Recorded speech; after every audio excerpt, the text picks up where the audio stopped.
आप एक अरेस्ट का वारंट निकालिए, हथकड़ी लगाओ, चलो, मुझे बिल्कुल मंजूर है, लेकिन बगैर किसी वारंट के, बगैर किसी ऑर्डर के।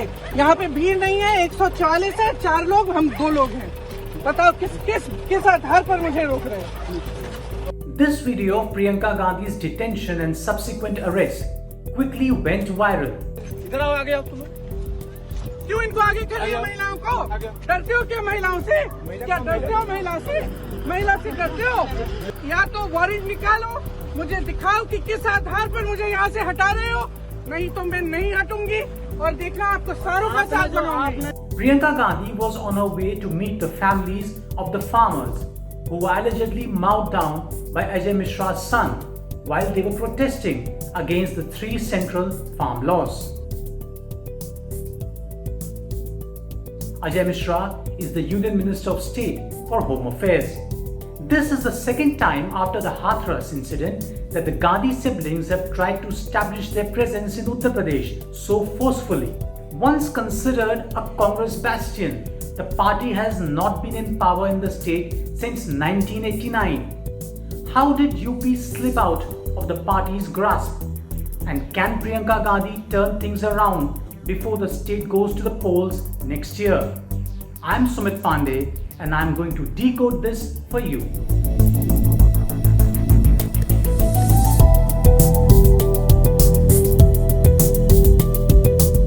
Uttar Pradesh, the heartland of Indian politics, which sends 80 MPs to the Lok Sabha, which has elected 9 prime ministers.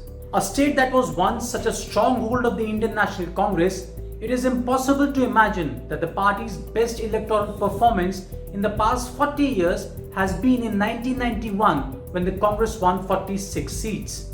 Before I move on to the problems that plague the Congress in UP, and there are many, allow me a few minutes to take you through the Congress's history in Uttar Pradesh. Many of these events we have forgotten, and you'll see why the party is in the doldrums. After independence, the Congress had a stable run in the state for nearly 20 years. The first jolt to the Congress supremacy came in 1967 when the party failed to get past the halfway mark for the first time in the UP Assembly.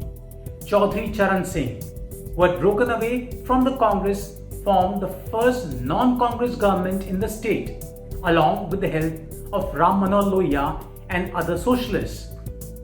Jan Sangh, the precursor to the BJP, won 98 seats. The Congress reclaimed its supremacy by early 1971 under Indira Gandhi, and she emerged as the undisputed leader after she sidelined old guards. Anyway, soon after came the emergency, and the Lok Sabha elections that followed, the Congress faced a complete washout. In the UP State Assembly, party's tally plummeted to 47. The Janata experiment failed once again in 3 years. Indira Gandhi returned to power in 1980, both in UP and at the centre. The beginning of the end of the Congress in UP started with the massive majority the party got in 1984 elections. 3 events were largely responsible. 1. The Shah Bano case. The Congress has never been able to shake off the minority appeasement tag following this case, and this in turn led to the second event. The Congress government opened the locks for prayers at the disputed site in Ayodhya. This move went on to strengthen the BJP's Hindutva tag. And third, the Bofors case, which returned the Janata Dal to power. More changes followed. With the implementation of the Mandal Commission report, the Samajwadi Party and the BSP cornered a large chunk of the OBC and Dalit votes. And after the destruction of the Babri Masjid in 1992, minorities moved away further from the Congress and started to look towards leaders like Lalu Prasad Yadav, who had famously stopped Lal Krishna Advani's Rath Yatra, and Mulayam Singh Yadav. The Congress was decimated in the state. The party could no longer count on the Brahmin support. The BJP had walked away with it. Mulayam Singh Yadav claimed the minority votes, and BSP mobilized the Dalit voters. And so here we are. It is 2021 and the decline of the party has been consistent, making chances of recovery seem harder with each year.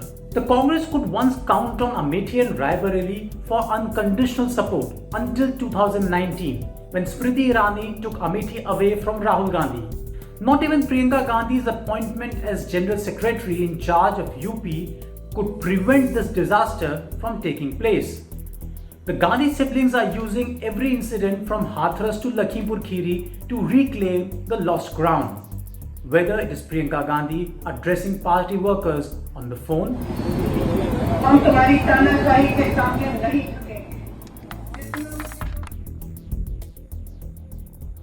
or Rahul Gandhi flying in to Lucknow with other Congress chief ministers.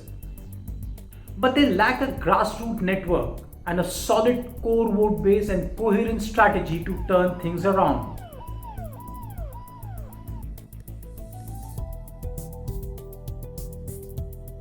If the Gandhis can't deliver on their own home turf, strong leaders in other states will throw up a challenge to their leadership. Which is why 2022 is a politically critical year for the Congress in general and the Gandhis in particular. If the Congress fails to redeem itself in UP and other states going to the polls next year, it would be difficult for the family to impose its authority on the party and the cadre.